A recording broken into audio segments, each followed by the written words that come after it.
बोलो जयकारा बोल मेरे श्री गुरु महाराज की जय। सभी गुरुमुख प्रेमियों से सप्रेम जय सच्चिदानंद।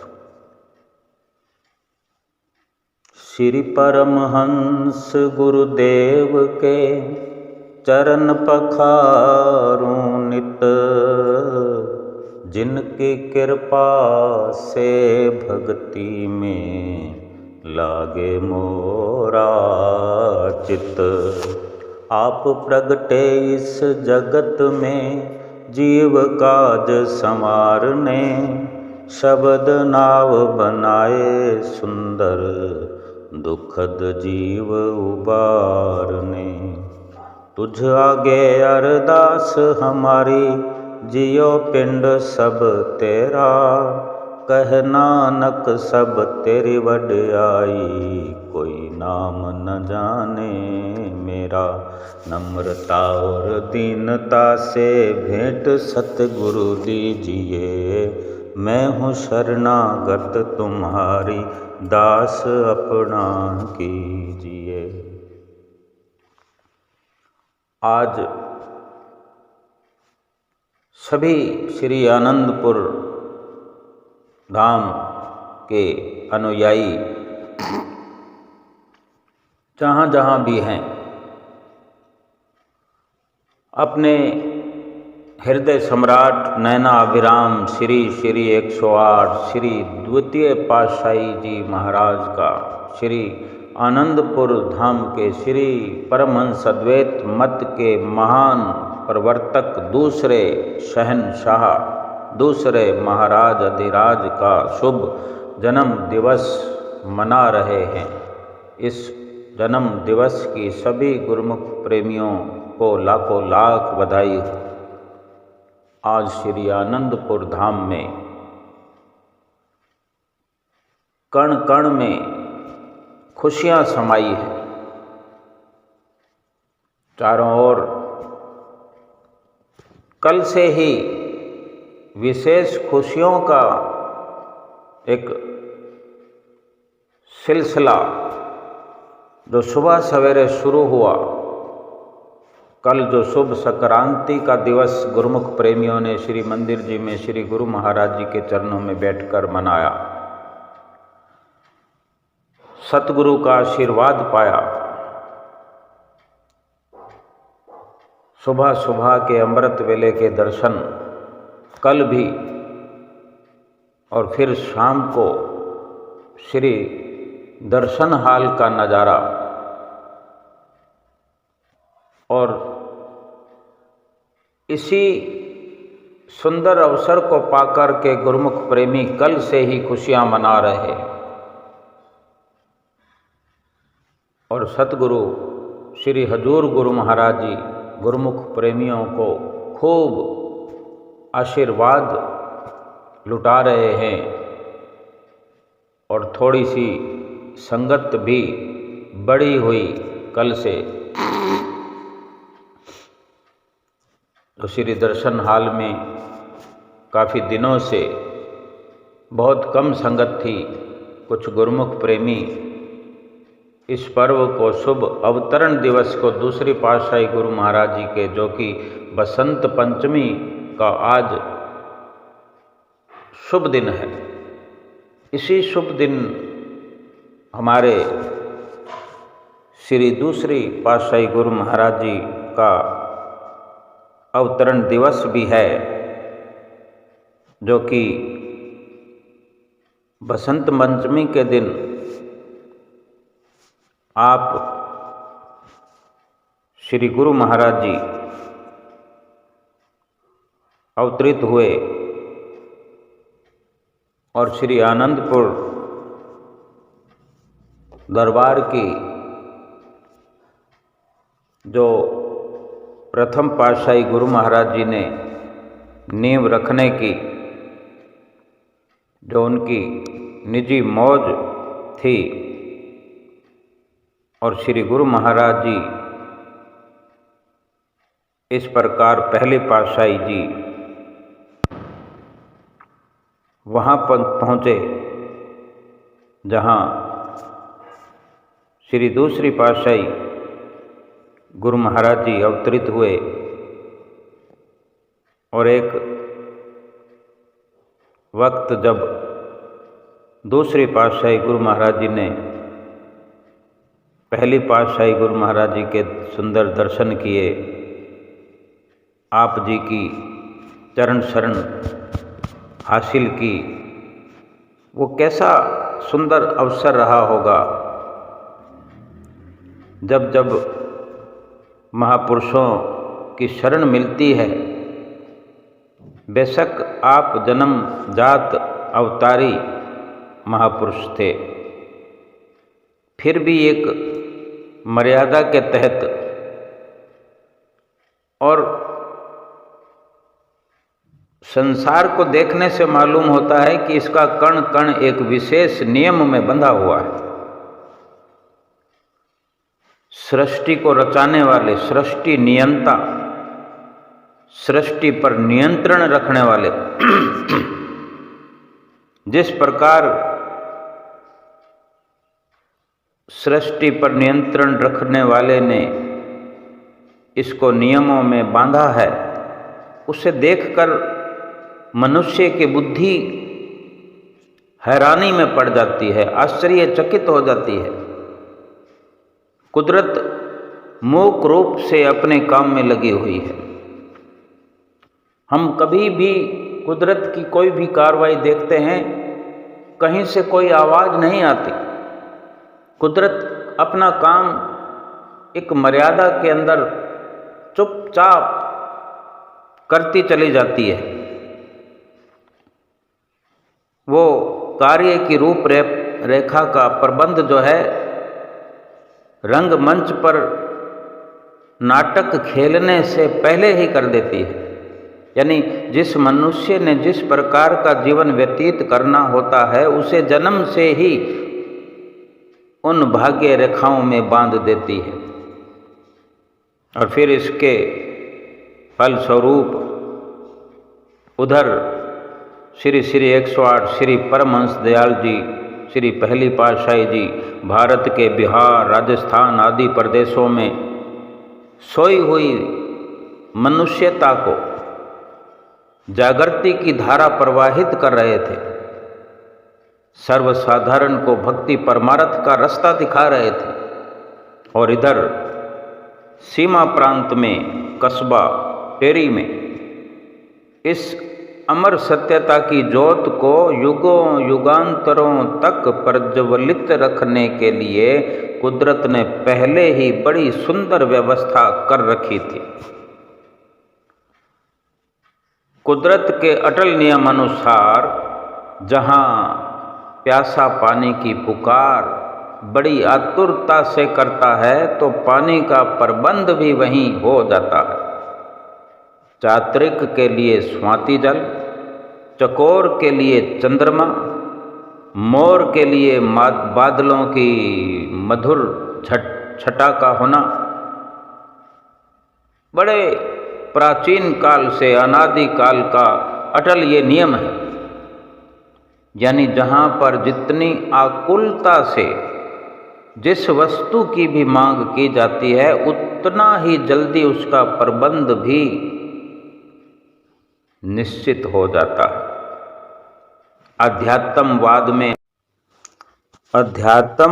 में ये सिद्धांत अर्थात सीना बसीना एक दिल से दूसरे दिल तक आत्मिक शक्ति का पहुंचना, ये सनातनी परंपरा है। इसीलिए महापुरुषों का अवतरण भी उसी स्थान व उसी निर्धारित समय पर होता है जहां उन्हें विह्वल स्वर से पुकारा गया हो। इसी हेतु संपूर्ण भारत में जागृति लाने के लिए संत महापुरुषों का प्रकट होना जरूरी था। श्री परमहंस दयाल जी ने नाम उपदेश का प्रचार तो आरंभ कर दिया था, परंतु संपूर्ण भारत में इसका प्रचार नहीं हो पाया था। जैसे कि कहा गया है कि जो स्थान जितनी आतुरता से पुकार करता है, वहीं पर संत महापुरुष अवतरित होकर उसे आश्वासन देते हैं। इस नियम अनुसार सीमा प्रांत ने प्रभु आगमन के लिए उस काल में आतुरता प्रकट की। वहां पर इस अमर ज्योति की किरणें अभी न पहुंच पाई थी। कुछ मनुष्य जिनमें मानवीय भावनाएं अर्थात प्रभु के प्रति कुछ अनुराग था। उन्होंने अपनी आत्मिक प्यास बुझाने के लिए भगवान से प्रार्थना की। परिणाम स्वरूप श्री स्वामी स्वरूपानंद जी महाराज अलौकिक प्रतिभा, अनुपम छटा और मनोहारिणी सुमंजल छवि को धारण कर धुरधाम से दिव्य ज्योतिर्मय संत रूप में प्रकट हुए। और वर्णन भी है कि विपत गापनी भई अस करनी, करही अनीत जाए नहीं वर्णी। धर्म हेतु जब भक्त पुकारा, सुन क्रंदन श्री करुणागारा। प्रभु प्रकटे सतगुरु स्वरूपा, नासत भव भय सकल अनूपा। जब भक्तों ने व्याकुलता से पुकार की, आतुरता से पुकार की, प्रभु संत रूप में अवतरित हो गए। और इसका अर्थ ये नहीं कि प्रभु ने केवल सीमा प्रांत के, जो कि कल्याण के लिए अवतार लिया हो, और इस धराधाम पर जन जन को धुरधाम अनामी लोक का संदेश देने के लिए आए हों। सीमा प्रांत को तो महत्व इसलिए दिया गया कि वहाँ की उस समय की परिस्थितियों ने किसी महापुरुष के आगमन की न्यूनता को प्रकट किया, जिसमें सर्वज्ञ अंतर्यामी प्रभु को अपना जन्म स्थान सीमा प्रांत में टेरी में बनाना पड़ा। जिस प्रकार एक निपुण किसान जानता है कि किस भूमि पर हल चलाना है, कहाँ बीज बोना है,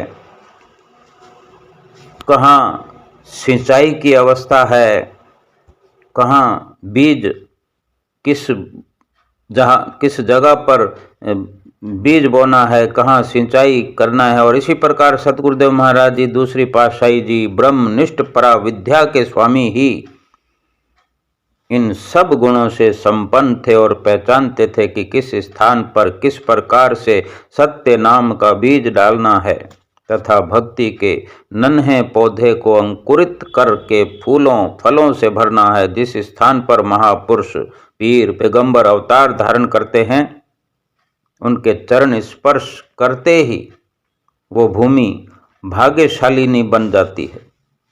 उस भूमि के भाग उदय हो जाते हैं।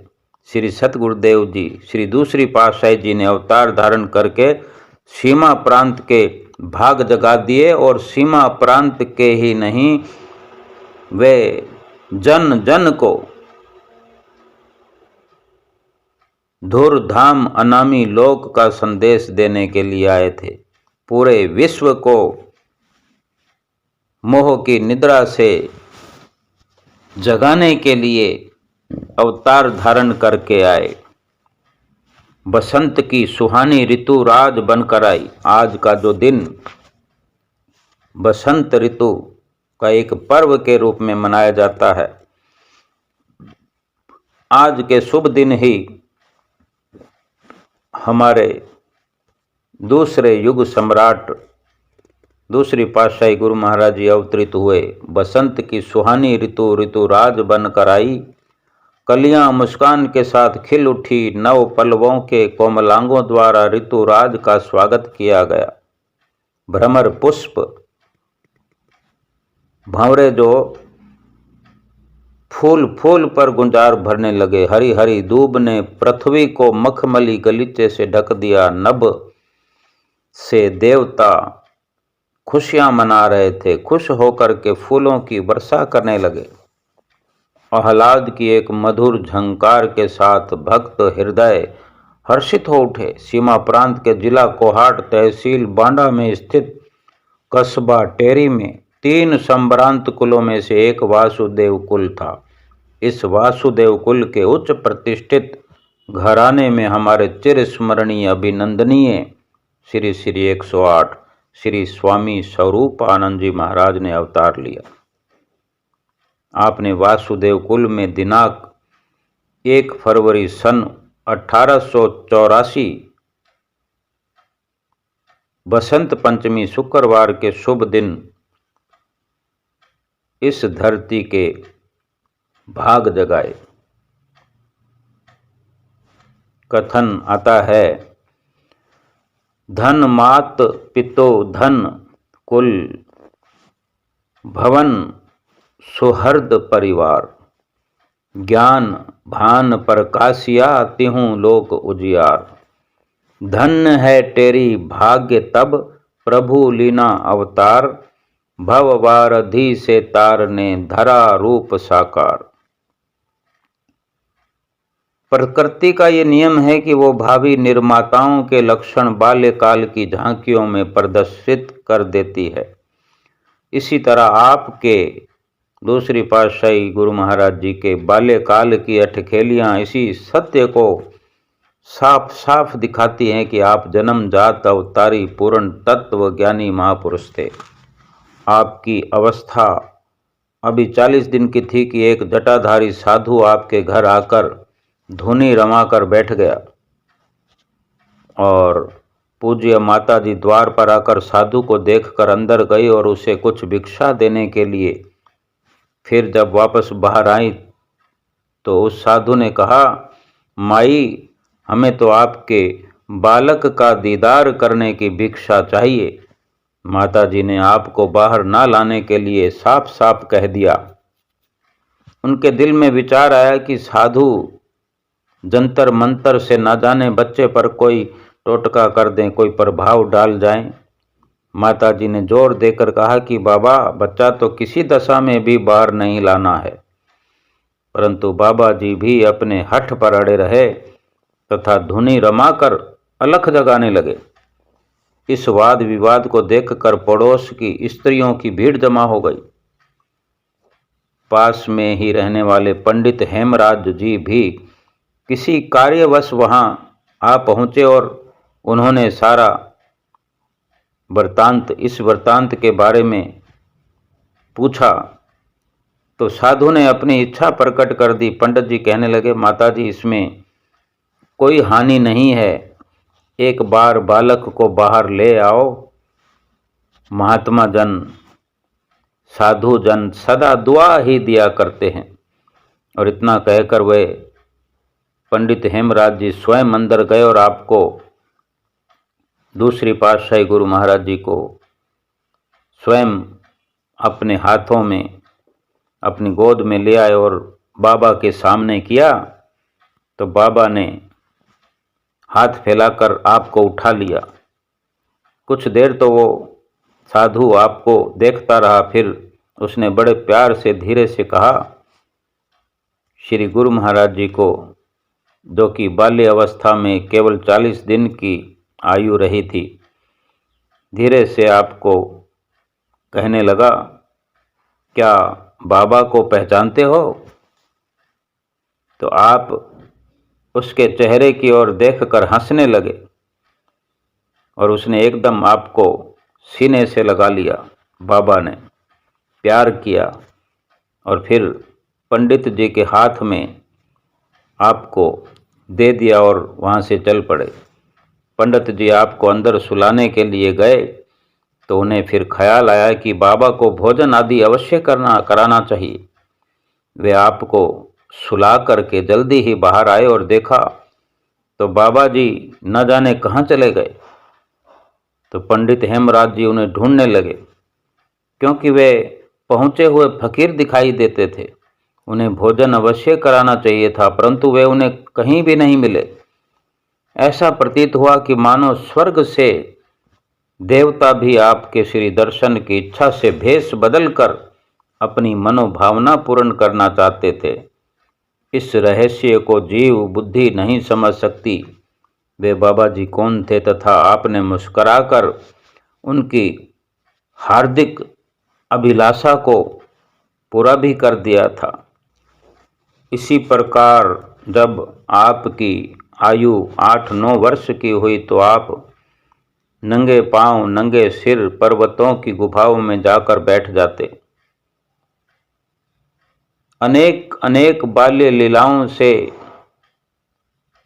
सबको मंत्र मुग्ध करते और 8-9 वर्ष की जब उम्र में इस प्रकार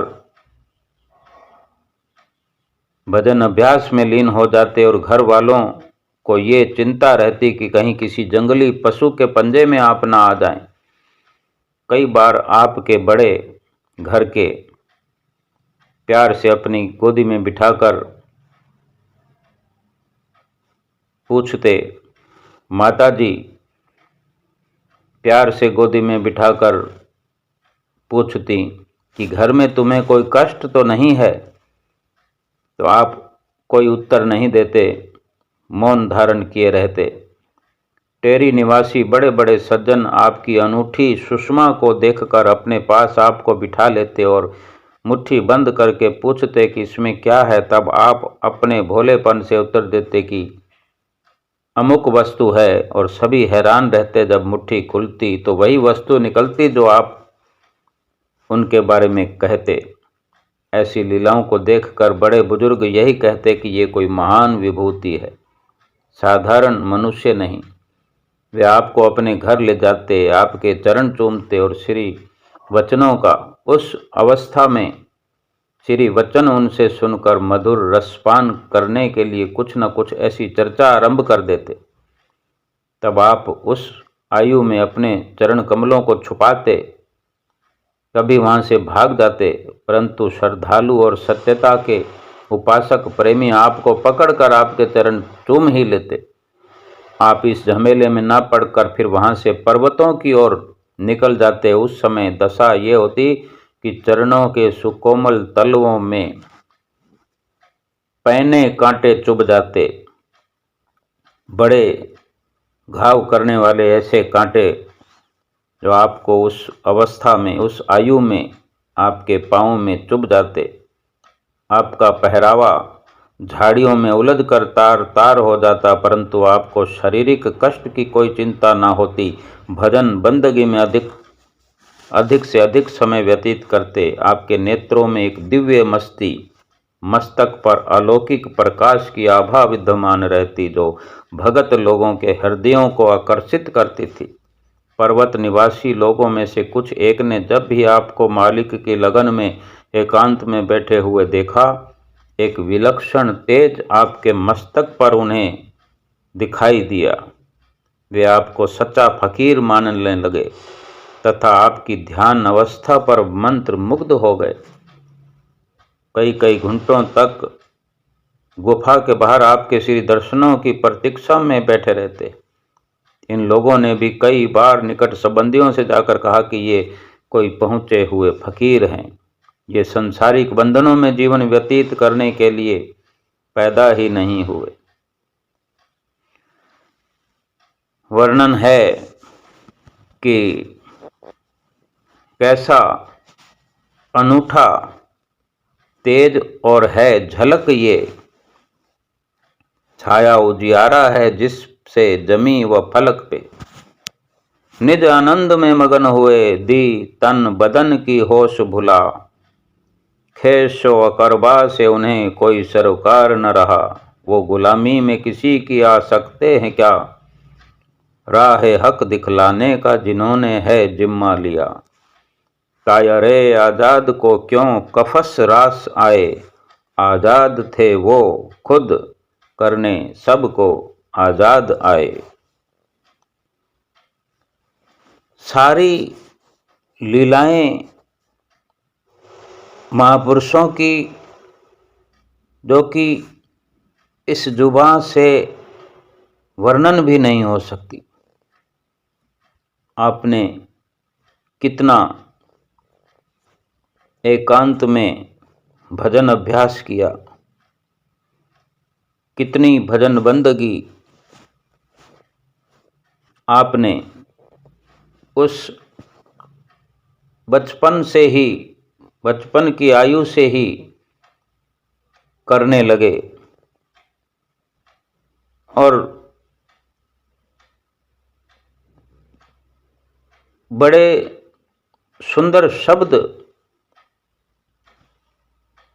इस प्रकार से वर्णन में आते हैं कि गुले मकसूद पा सकते नहीं इशरत के दीवाने, जिन्हें पुरखार राहों से गुजर जाना नहीं आता। तलाश व जुस्तजू ए दोस्त लाजिम है मगर गोहर, उसे पाते नहीं वो जिनको मिट जाना नहीं आता। यानी जो लक्ष्य को प्राप्त करना चाहता है उसे सुख ऐश्वर्यों का त्याग करना ही पड़ता है। जो कष्टों से डरता है और मिटने से घबराता है उसको उद्देश्य में सिद्धि नहीं मिलती। श्री सतगुरुदेव महाराज जी श्री दूसरी पातशाही जी ने श्री परमहंस दयाल जी के श्री चरणों में अनन्य अनुराग का आदर्श स्थापित किया। आगे चलकर श्री चरणों में आपकी श्रद्धा व प्रेम की भावनाएं उच्चतम स्तर को स्पर्श करती थीं। परमार्थ व भक्ति के मार्ग में सदा प्रेम, प्रतीति तथा आत्मोत्सर्ग से ही कार्य सिद्धि संभव है। इन सभी गुणों से आप संपन्न थे। गीता में भी भगवान श्री कृष्णचंद्र जी महाराज उपदेश करते हैं, यही उपदेश दिया है, दूर हों जिस कल्ब से वह में खुदी बीमो रजा, गैरियत से पाक मस्कन है वो मेरे इश्क का, जज्ब कामिल से हो जब पेशे नजर मेरा जमाल, इश्क कर देता है मुझ में मेरे तालिब का विशाल। मखजने असरार में ये वर्णन है कि परम पद की प्राप्ति का साधन तथा प्रेम भक्ति का उच्चा लक्ष्य ही यही है कि जिज्ञासु पूर्ण पुरुष संत सतगुरु जी के प्रेम में खुद को इस सीमा तक विलीन कर दे कि आपा भाव तथा स्वाभिमान का लेस तक भी बाकी न रहे। भगवान श्री कृष्णचंद्र जी महाराज ने गीता के 9वें अध्याय में परम सखा अर्जुन को आत्म समर्पण का उपदेश दिया है कि आत्म समर्पण करके अनन्य चित्त से केवल मेरा ही चिंतन कर। और यही बात परम संत श्री कबीर साहब जी ने भी अपनी वाणी में कही है कि जब मैं था तब गुरु नहीं, अब गुरु है मैं नहीं, प्रेम गली अति सांकरी तामे दो न समाही। और यही कुछ आपने किया। एक बार सत्संग के बीच में श्री परमहंस दयाल जी श्री पहली पातशाही जी ने वचन किए कि सभी प्रेमी नगर में आते जाते किसी स्थान पर कहीं भी आपस में मिलो तो हरिहर का शुभ नाम उच्चारण किया करो। बस फिर क्या था, आपने दूसरी पातशाही गुरु महाराज जी ने इन वचनों को अपनी निजी पूंजी बना लिया तथा सब मान मतलब इसी को जो गुरु महाराज जी ने पहली पातशाही ने वचन किए तो बहुत बड़ी जायदाद समझ लिया। बिना मान मर्यादा का ध्यान रखते हुए जब भी किसी से मिलते मुख से हरिहर हरिहर मंत्र उच्चारण करते। सभी प्रेमी गुरुमुखों ने तो कोई ना कोई समस्या सामने रखकर किसी ने एक दिन इन वचनों को, किसी ने 2 दिन इस आज्ञा का पालन करके फिर श्री वचन भुला दिए। परंतु आपने दूसरी पातशाही गुरु महाराज जी ने पहली पातशाही जी के इन वचनों को, इस हरिहर मंत्र का संदेश सारे आगरा में गुंजा दिया। जब आप आगरा में भजन अभ्यास में वर्षों लीन रहे और वहाँ बच्चे बूढ़े सभी नगरवासी आपको हरिहर बाबा के नाम से जानने लगे, याद करने लगे। पंजाबी में एक कथन भी है, पानी भरन पनहारियाँ रंगो रंग घड़े, भरिया उसदा जानिया जिसदा तोड़ चढ़े। यानी वास्तविक गुरुमुख सच्चा प्रेमी वही है जो श्री गुरु आज्ञा का पूरा पूरा पालन करे तथा लक्ष्य तक पहुँचे। अब श्री परमहंस दयाल जी ने अपने शिष्य प्यारे शिष्य को आध्यात्मिक युग निर्माता बनाने के लिए तथा शक्ति एकत्र करने के लिए आगरा में उपयुक्त स्थान जो आपको प्यारा लगता हो वो खोज कर योग साधना व भजन अभ्यास की आज्ञा प्रदान की कि आपको जो अच्छा लगे स्थान वहाँ पर योग साधना शुरू कीजिए, भजन अभ्यास कीजिए। उस समय की दशा का वर्णन कैसे किया जाए। इधर आपके हृदय में वियोग का दारुण दुख असहाय था, उधर श्री परमहंस दयाल जी अपने अभित्र परम प्रिय शिष्य के प्रेम में अभिभूत हो गए। स्वामी और शिष्य दोनों के नेत्रों में अश्रु धारा बह निकली। श्री परमहंस दयाल जी का दिल तो नहीं चाहता था कि अपने ऐसे शिष्य को दूर करें, परंतु परिस्थिति तथा कार्य पूर्ति का लक्ष्य सामने रखते हुए उन्हें ऐसा करना पड़ा। इधर परम शिष्य भी श्री आज्ञा पालन में तत्पर अपनी दयनीय दशा की ओर ध्यान नहीं दे रहे थे। श्री आज्ञा ही शिष्य का जीवन है, श्री आज्ञा ही प्रसन्नता है और श्री आज्ञा ही अपना सर्वस्व और लक्ष्य जान मुख से कुछ कहते ही न बनता था। ऐसे क्षणों की, ऐसे घड़ियों की परम संत श्री कबीर साहब जी ने इस लगन के बारे में कहा है अपनी सुंदर वाणी में। लागी जाही के लगी तन मन चित्त में लाग, धुआं न बाहर प्रकट है अंतर लागी आग। छाती धड़के मन डरे होंठ फड़कते देख, आँखन सो आंसू बहे लगन का यही विशेख। जिसके दिल में प्रेम की चिंगारी लग गई वो तन मन चित्त सब की शुद्ध खो देता है। उसके तन मन में प्रेम की चिंगारी ऐसा प्रभाव डालती है कि धुआं बाहर तो दिखाई नहीं देता, परंतु अंदर ही अंदर ये आग भड़क उठती है। फिर फरमाते हैं कि प्रेमी की दशा फिर कैसी हो जाती है। उसके दिल की धड़कन तेज हो जाती है, उसका मन प्रेम में कांपता है, होंठ फड़कते हैं। जब वो प्रेम विभोर हो जाता है तो आंखों से आंसू छलकते हैं। यही विशेषता है सच्ची लगन की। फकीरों ने भी इस लगन के बारे में लिखा है। दर दिले आशिक चूं इश्क आतिश अफरोक्त, हर चे जुज माशुक बूंद ओरा बसोक्त। यानी प्रेमी के दिल में जब प्रेम की अग्नि जल उठती है उस समय सिवाय अपने प्रीतम के जो कुछ भी और अंदर भरा हुआ होता है वो प्रेम की अग्नि उस सब को जला देती है। अर्थात सिवाय प्रीतम के प्रेमी के दिल में फिर कुछ नहीं रह जाता। ठीक यही दशा थी अब आपकी श्री दूसरी पातशाही गुरु महाराज जी की। उस समय श्री परमहंस दयाल जी ने परम शिष्य को अपने सीने से लगा लिया। ऐसे हमारे दूसरी पातशाही गुरु महाराज जी, जिनका ये जीवन चरित्र अपने जीवन में जो उन्होंने योग साधनाएं की, कठिन से कठिन सतगुरु के वचनों का पालन करते हुए आज्ञा को शिरोधार्य करके वर्षों तक आगरा की तपोभूमि में ऐसे मगन होकर के सतगुरु की आज्ञा में एक ही जगह पर मौन धारण किए भजन अभ्यास में लीन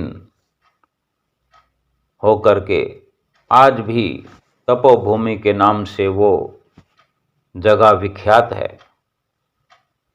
अपने सतगुरु का, अपने दूसरे महाराज अधिराज हमारे हृदय सम्राट के जीवन चरित्र के बारे में वर्णन करने को जुबान सकुचाती है। आज वो शुभ दिन है कि श्री गुरु महाराज जी आज के दिन अवतरित हुए। आज हमारे हुजूर गुरु महाराज जी सुबह सवेरे श्री आनंदपुर धाम के श्री मंदिर जी में जब श्री परमहंसों को सुंदर सुंदर तिलक लगा रहे थे, गुरुमुख प्रेमी सुंदर सुंदर दर्शनों का लाभ प्राप्त करते हुए और श्री हुजूर गुरु महाराज जी श्री परमहंसों को तिलक लगाते हैं और अमृत वेले में श्री दूसरी पातशाही गुरु महाराज जी को शुभ जन्म दिवस की मुबारकबाद देते हैं, श्री गुरु महाराज जी का जन्म दिवस मनाते हैं। तत्पश्चात श्री आरती की सुंदर शुरुआत करते हैं और सभी गुरुमुख प्रेमी खुशियां मनाते हैं। थोड़ी देर के लिए ऐसा अवसर आंखों के सामने घूमने लगता है कि हाजिर हजूर सच में ही श्री दूसरी पातशाही गुरु महाराज जी वेदी में अवतरित हो गए हों। जयकारे लगते हैं और हैप्पी बर्थडे टू यू भी गुरुमुख प्रेमियों कि वहाँ पर आवाज़ें भजनों की गूंजती हैं। श्री मंदिर जी में एक अलौकिक नज़ारा देखने का अवसर प्राप्त होता है। जितना भी हम अपने श्री परमहंसों का गुणगान करें, उनकी महिमा को गाएं, उतना कम है। जब श्री गुरु महाराज जी श्री आरती के पश्चात श्री वेदी से बाहर कृपा करते हैं तो तालियों की गड़गड़ाहट, सुंदर सुंदर भजन, जयकारों का शोर, और जब बाहर श्री कार में विराजमान होते हैं तो गुरुमुख प्रेमियों का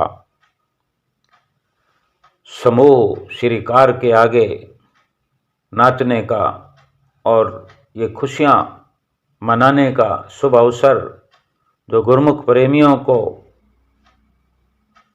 प्रदान श्री परमहंसों की ओर से होता है, ये अवसर हमें प्राप्त होता है। हर दिल में खुशी समाई है आज के सुंदर दर्शनों की, श्री दूसरी पातशाही गुरु महाराज जी के शुभ अवतरण दिवस की सभी गुरुमुख प्रेमियों को लाखों लाख बधाई है। बोलो जयकारा, बोल मेरे श्री गुरु महाराज की जय।